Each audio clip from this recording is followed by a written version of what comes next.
हम उसी नाजिम को ही जवाब देने आए हैं जो कह रहा है कि नूरपुर के अंदर नमाज तो पढ़ी जाएगी पर किसी हिंदुओं की बारात नहीं चढ़ने दी जाएगी। आ गए हैं हम लोग। यदि एक बाप की औलाद है तो रोक कर दिखा दे। जो यहाँ का बहुसंख्यक, इस देश का बहुसंख्यक समुदाय है, वो आज अपनी बेटियों की बारात नहीं उठवा सकता, वो यहाँ पर मंदिर नहीं बना सकता। इस गांव के लोगों ने हमसे निवेदन करा कि दीपक भाई, यहाँ 3 मस्जिद है पर एक मंदिर नहीं है। हिंदुस्तान है, पाकिस्तान नहीं है जो तुम कह रहे हो कि नमाज तो पढ़ी जाएगी, बारात नहीं निकलेगी। यहाँ बारात भी निकलेगी, यहाँ हनुमान चालीसा भी होगी, यहाँ भगवती जागरण भी होंगे। और यदि एक बाप की औलाद है तो रोक कर दिखा दे कि रात को हमारी बेटियों को 8 बजे ले जाते हैं और सुबह 8 बजे छोड़कर जाते हैं। क्या चल रहा है? क्या औरंगजेब का शासन काल है? पाकिस्तान या बांग्लादेश है? आज हम इसलिए नूरपुर टप्पल आए हैं कि हमारे नूरपुर के हिंदू भाई अपने आप को अकेला ना समझें। पूरे देश का हिंदू समाज आज नूरपुर टप्पल के हिंदू समाज के साथ खड़ा हुआ है। वो अलका लांबा जैसे लोग जो एक चांटा किसी जिहादी मानसिकता के व्यक्ति को लग जाता है तो डासना देवी मंदिर रोती हुई पहुंच जाती है।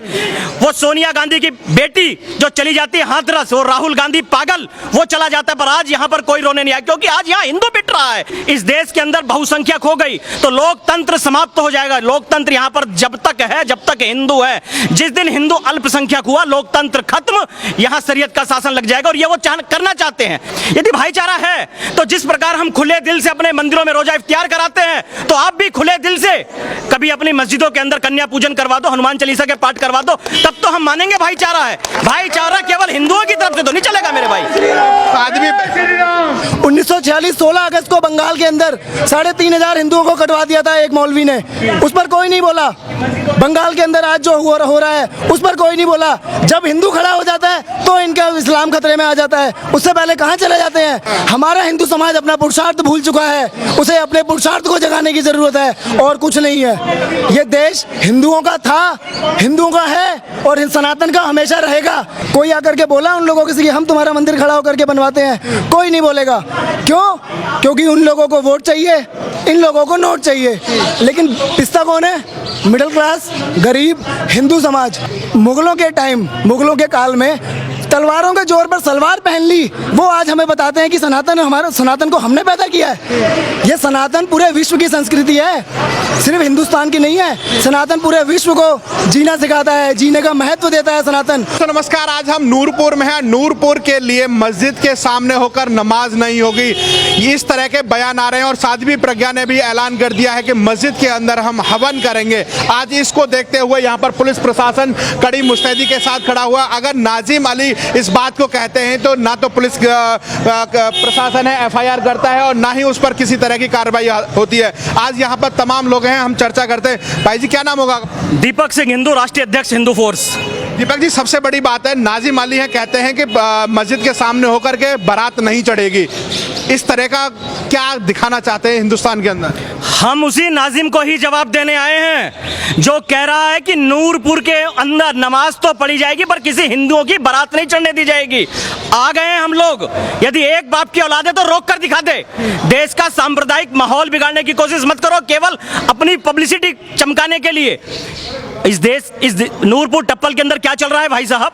जो यहाँ का बहुसंख्यक, इस देश का बहुसंख्यक समुदाय है, वो आज अपनी बेटियों की बारात नहीं उठवा सकता, वो यहाँ पर मंदिर नहीं बना सकता। इस गांव के लोगों ने हमसे निवेदन करा कि दीपक भाई, यहाँ 3 मस्जिद है पर एक मंदिर नहीं है। और हमने कई बार प्रयास करा है मंदिर बनाने का, पर हमारा मंदिर नहीं बनने दिया जा रहा। हमारी बहन बेटियों की बारात ये मस्जिद के सामने से नहीं ले जान देते हैं। और आप देखिए, सैयद नाजिम की वीडियो वायरल है, पर किसी एक भी मुस्लिम धर्मगुरु ने, किसी एक भी मुस्लिम नेता ने उसका विरोध नहीं करा है। हम इसीलिए आज यहाँ पर आए हैं। हम इसीलिए आए हैं, सैयद नाजिम सुन लो इस वीडियो को यदि देख रहे हो तो। हम तुमको ही जवाब देने आए। हिंदुस्तान है, पाकिस्तान नहीं है जो तुम कह रहे हो कि नमाज तो पढ़ी जाएगी, बारात नहीं निकलेगी।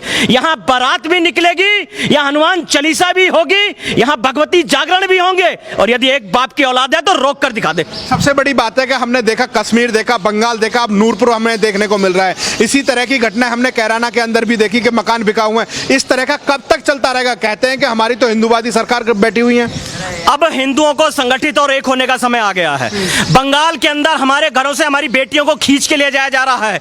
मुझे बड़ा दुख होता है जब हमारी एक बहन बोलती है वहां पर कि रात को हमारी बेटियों को 8 बजे ले जाते हैं और सुबह 8 बजे छोड़कर जाते हैं। क्या चल रहा है? है? क्या औरंगजेब का शासनकाल है? पाकिस्तान या बांग्लादेश है? अब हिंदू को स्वयं खड़ा होना होगा। और मैं माननीय नरेंद्र मोदी जी से, उत्तर प्रदेश के यशस्वी मुख्यमंत्री माननीय आदित्यनाथ जी से, आप हमारे लिए हमारी ताकत हो, हिंदुओं की रक्षा करिए। हिंदू मर रहा है, उनकी बहन बेटियों की बारातें निकालने नहीं दी जा रही हैं, हिंदू की बहन बेटियों के साथ बलात्कार करा जा, उनके घरों को आग लगाई जा रही है। आज हम इसलिए नूरपुर टप्पल आए हैं कि हमारे नूरपुर के हिंदू भाई अपने आप को अकेला ना समझें। पूरे देश का हिंदू समाज आज नूरपुर टप्पल के हिंदू समाज के साथ खड़ा हुआ है। दीपक जी, सबसे बड़ी बात है कि हमने देखा हाथरस के अंदर एक महिला के साथ, एक दलित लड़की के साथ जो हैवानियत हुई थी, उसके लिए राहुल गांधी, प्रियंका गांधी दौड़ दौड़ करके पहुंच गए थे। आज नूरपुर नहीं आ रहे हैं वो लोग। ये समाज को देख लेना चाहिए कि कौन हितैषी है जो दलित को बढ़ाने की बात करते हैं। आज दलित को बढ़ाने के एक भी नेता, ये जो नूरपुर टप्पल के जो साथी हैं जिनको लोग दलित बोलते हैं, हमारे तो भाई हैं, हमारी बहनें हैं, आज कोई भी दलित नेता नहीं आया। वो अलका लांबा जैसे लोग जो एक चांटा किसी जिहादी मानसिकता के व्यक्ति को लग जाता है तो डासना देवी मंदिर रोती हुई पहुंच जाती है। वो सोनिया गांधी की बेटी जो चली जाती है हाथरस, वो राहुल गांधी पागल, वो चला जाता है। पर आज यहां पर कोई रोने नहीं आया क्योंकि आज यहां हिंदू पिट रहा है। बंगाल पर कोई रोने नहीं आएगा क्योंकि वहां पर हिंदू पिट रहा है। तो हिंदुओं को स्वयं संगठित होकर अब अपने बच्चों की रक्षा के लिए, अपने मंदिरों की रक्षा के लिए, अपने अस्तित्व की रक्षा के लिए खड़ा होना होगा। केवल और केवल यही हल है। तो एक सबसे बड़ी बात है कि एक तरफ मैं बात करूं हाथरस में जो मीडिया चैनल्स हैं, बड़े बड़े पत्रकार वहां पर डेरा जमा करके अपनी बड़ी बड़ी जिम्मेदारी पर बड़े बड़े कैमरे सेटअप लगा करके बैठे हुए थे, आज यहां पर दिखाई नहीं दे रहे हैं वो लोग। यहां पर दिखाई देंगे, यदि किसी मुस्लिम को खरोंच लग जाएगी तब दिखाई देंगे, तब पूरे देश भर में मीडिया में डिबेट बैठ जाएगी। मैं तो नमन करता हूं आपको मेरे भाई, जो आप राष्ट्रवाद की आवाज हैं, आप कम से कम राष्ट्रवादियों की आवाज को आगे पहुंचाते हैं, देश देश जन जन तक पहुंचाते हैं। यदि इस प्रकार के चैनल इस देश के अंदर आ जाएं जो पूरी निर्भीकता के साथ सत्य की आवाज को आगे बढ़ाएं, तो इस देश के अंदर सत्य की आवाज सब तक जाएगी। क्योंकि झूठ को यहां बढ़ावा दिया जा रहा है, सत्य को छुपाया जा रहा है। आप देखिए कोई भी चैनल इस विषय को नहीं उठा रहा है, केवल आप नियमित उठा रहे हैं। आप पहले भी नूरपुर टप्पल से आपने पूरे देश नहीं पूरे विश्व भर में आके हिंदुओं की आवाज पहुंचाई है, तो मैं आपको बहुत बहुत नमन करता हूं भाई साहब। दीपक जी, सबसे बड़ी बात है कि जो अलीगढ़ मुस्लिम यूनिवर्सिटी के नाम से यूनिवर्सिटी जानी जाती है, आज वहां से किसी भी बड़े प्रोफेसर हो या फिर वहां के कोई भी मुसलमान जो रहनुमा हैं, उनकी तरफ से कोई बयानबाजी नहीं आती है जो कहते हैं कि मस्जिद के सामने होकर के हम बारात नहीं चढ़ने देंगे। आएगी जी, वहां तो बुरहान मानी मर जाएगा तब आएगी, वहां तो अफजल गुरु मर जाएगा तब आएगी। हिंदुओं से उनका कोई लेना देना नहीं। ये केवल इस देश में लोकतंत्र का नाम केवल इसलिए लेते हैं, संविधान का लाभ केवल इसलिए लेते हैं क्योंकि अभी ये कुछ दिखावे के रूप में कुछ राज्यों में भी अल्पसंख्यक हैं, ये अपनी संख्या बढ़ा रहे हैं। मैं जानता हूं जिस दिन ये आबादी इस देश के अंदर बहुसंख्यक हो गई तो लोकतंत्र समाप्त हो जाएगा। लोकतंत्र यहां पर जब तक है, जब तक हिंदू है। जिस दिन हिंदू अल्पसंख्यक हुआ, लोकतंत्र खत्म, यहां शरीयत का शासन लग जाएगा। और ये वो करना चाहते हैं, इसीलिए इस प्रकार के सब प्रोपेगेंडे चला रहे हैं। अगर शरीयत की बात करें तो ऐसे सपा के नेता हैं, उन्होंने भी कहा है कि शरीयत के जो कानून है उसमें केंद्र सरकार दखलंदाजी ना करे। इसी वजह से जो हमारे देश के अंदर कोरोना है या फिर तूफान जैसी चीजें आ रही हैं, वो इसी वजह से आ रही हैं। बिल्कुल, धरती चपटी है, कुरान पर चर्चा हो गई तो कोरोना फैल गया। मैं आज आपके चैनल के माध्यम से एक बड़ी बात कहना चाहता हूं। आज पूरे विश्व में इस्लामिक जिहाद पर चर्चा हो रही है, चाहे चाइना हो, रसिया हो, अमेरिका हो, यूरोप हो, हर कंट्री इस्लामिक जिहाद पर चर्चा कर रही है। तो अब हिंदुस्तान के अंदर भी खुले मंचों से इस्लाम पर चर्चा होनी चाहिए कि आखिर ऐसा क्या है कि मानवता के विरुद्ध सारे लोग खड़े हो गए हैं। और यदि हिंदुस्तान 1200 वर्षों से इस इस्लामिक जिहाद को झेल रहा है तो उसका एकमेव ये इस्लामिक जिहाद, जो इस्लाम की जड़ें जो हिंदुस्तान के अंदर घुस गई हैं, ये हैं। एक अरबी कवि हुए हैं, वो कहते हैं दीने हजाजी का बेबाक बेड़ा, जो न रूह में अटका न सूह में भटका, किए पार जिसने सातों समंदर, वो आके दहानाए गंगा में डूबा।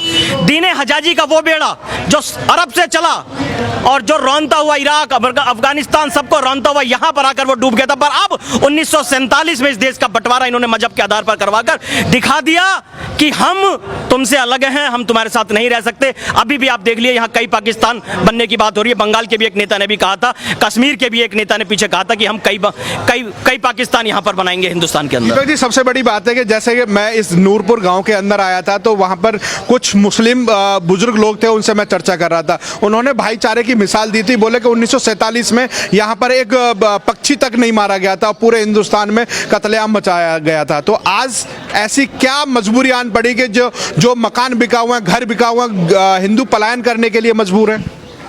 ये बताइए, भाईचारा ये लोग बनाते तो पाकिस्तान बंटता क्या हिंदुस्तान से, बांग्लादेश अलग होता क्या, कश्मीर से हमारे हिंदू भाइयों का पलायन होता क्या, बंगाल में हमारी बहन बेटियों के साथ बलात्कार होता क्या, केरल की जो स्थिति है वो होती क्या, दिल्ली से हिंदू पलायन कर रहे हैं वो होते क्या। ये भाईचारा केवल और केवल एक दिखावा है। यदि भाईचारा है तो जिस प्रकार हम खुले दिल से अपने मंदिरों में रोजा इफ्तियार कराते हैं, तो आप भी खुले दिल से कभी अपनी मस्जिदों के अंदर कन्या पूजन करवा दो, हनुमान चालीसा के पाठ करवा दो, तब तो हम मानेंगे भाईचारा है। भाईचारा केवल हिंदुओं की तरफ से तो नहीं चलेगा मेरे भाई। साध्वी प्रज्ञा जी हैं, उन्होंने कहा है कि मस्जिद के अंदर हम हवन करेंगे, तो क्यों नहीं आगे बढ़ के आ जाते? बिल्कुल, इन्हें बड़ा दिल करके आगे बढ़ के आने चाहिए कि साध्वी जी आप आइए, हम पूरा मुस्लिम समुदाय आपके साथ है, आप हनुमान चालीसा का पाठ करिए। पर नहीं, वो यदि वहां पर हनुमान चालीसा का पाठ करेंगे तो इस्लाम खतरे में आ जाएगा। और हम लोग अपने मंदिरों में रोजा इफ्तियार कराते हैं, इनके पैरों को धोते हैं हिंदू समाज, तब हमारा हिंदू सनातन कभी खतरे में नहीं आता। ये आपको पता चल रहा होगा कि भाईचारा इस देश के अंदर कैसा चल रहा है। क्या ये भाईचारा सिर्फ दिखावटी रह गया? ये भाईचारा वो है, भाई वो बने हुए हैं और चारा बना हुआ है हिंदू समाज।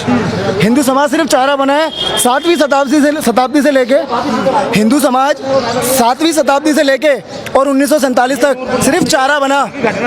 मुस्लिम कितने आक्रांता आए इस देश में, है आज मुसलमानों के वंशज जो माफ़ी मांगे, हम लोगों के वंशजों ने तुम लोगों पे अत्याचार किया है, हम माफ़ी मांगते हैं अपने पूर्वजों के गुनाहों का, कोई माफ़ी नहीं मांगेगा। ये सिर्फ हिंदू समाज है जो हमारी संस्कृति हमें सभ्य बनाती है, हमें सिखाती है टॉलरेंस, जिसे सहिष्णुता बोलते हो आप लोग। हम इतने सहिष्णु हैं कि हमने तुम्हारी संस्कृति को अपनाया, तुम्हें अपने घरों में जगह दी, तुमने हमारे ही सर काटे। 1947 के अंदर देश में कितना कत्लेआम बचा, उससे पहले की बात शायद देश में लोगों को नहीं पता होगी। 1946 16 अगस्त को बंगाल के अंदर 3,500 हिंदुओं को कटवा दिया था एक मौलवी ने, उस पर कोई नहीं बोला।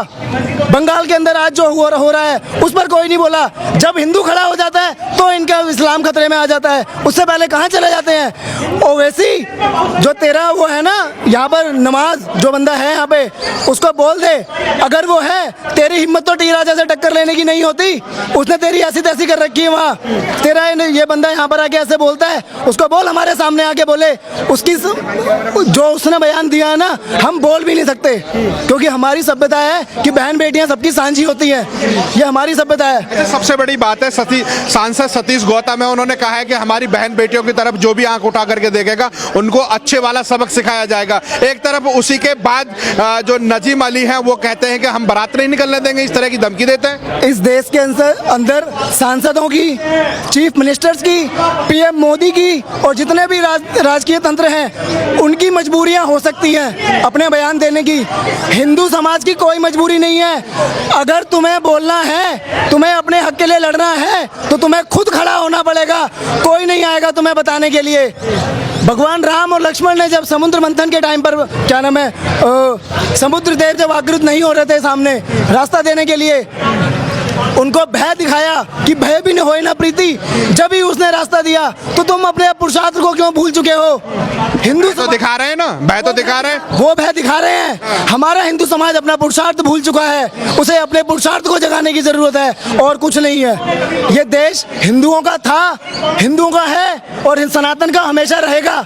हर किसी के लिए जगह है, तरीके से आओ, घरों में रहो, सलीकत से रहो, लेकिन अगर तुम आक्रांता बनोगे तो हम उससे बड़े आक्रांता बन के दिखाएंगे। जय हिंद। सबसे बड़ी बात है कि नूरपुर के अंदर 3 मस्जिदें हो सकती है, मंदिर एक भी नहीं। सर मंदिर की जमीन पड़ी है, मंदिर की जमीन पड़ी है, गांव वाले को मंदिर बनाने नहीं दिया जाता। क्यों?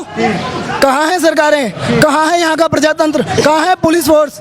कोई आकर के बोला उन लोगों से कि हम तुम्हारा मंदिर खड़ा होकर के बनवाते हैं? कोई नहीं बोलेगा। क्यों? क्योंकि उन लोगों को वोट चाहिए, इन लोगों को नोट चाहिए। लेकिन पिस्ता कौन है? मिडिल क्लास, गरीब, हिंदू समाज। आज सबसे बड़ी बात है कि मंदिर नहीं बनता है और धीरे धीरे करके परिवर्तन वाली भी चर्चाएं चल रही है कि कोई एक लालू है, उसका भी धर्म परिवर्तन करा दिया गया है और लोगों पर प्रेशर भी बनाया जाता है। सर एक छोटी सी बात है, जिन लोगों ने मुगलों के काल में तलवारों के जोर पर सलवार पहन ली, वो आज हमें बताते हैं कि सनातन को हमने पैदा किया है। ये सनातन पूरे विश्व की संस्कृति है, सिर्फ हिंदुस्तान की नहीं है। सनातन पूरे विश्व को जीना सिखाता है, जीने का महत्व देता है सनातन, और हमें गर्व है कि हम उस सनातन के पुजारी हैं। जय हिंद।